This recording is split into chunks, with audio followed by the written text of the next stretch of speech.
మీ friend wine shop లో పనిచేస్తున్నాడా కుమారు? ఇలా అబద్ధాలాడి డబ్బు తీసుకుని తాగుతున్నావే, నీకు చిగ్గుగా లేదు?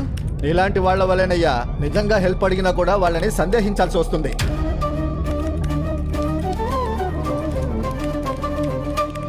సార్ ఇప్పుడు ఏంటి సార్ మీరు అంటున్నారా? మీ డబ్బులే కదా మీకు కావాలి, రేపే మీ డబ్బులు మీకు ఇచ్చేస్తాను సార్. ఏంట్రా ఓవర్గా మాట్లాడుతున్నావు? రే అజయ్, వదిలే నువ్వు వెళ్ళవయ్యా. రే ఏంట్రా ఆడంత పొగరుగా మాట్లాడుతున్నాడు, నువ్వు వదిలే అంటున్నావు? ఒకడు సహాయం అని అడిగినప్పుడు సహాయం చేయడమేరా క్రైస్తవం. కానీ ఆడు అలా ఉంటాడని మనకెలా తెలుసు? నీ ప్లేస్లో నేనుండుంటే ఇక్కడ జరిగేదే వేరు. లక్ష్మి, లక్ష్మి, ఎక్కడికి వెళ్ళిపోయింది ఇది?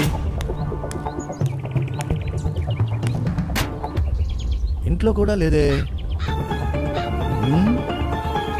ఎక్కడికి వెళ్ళిపోయి ఉంటుంది?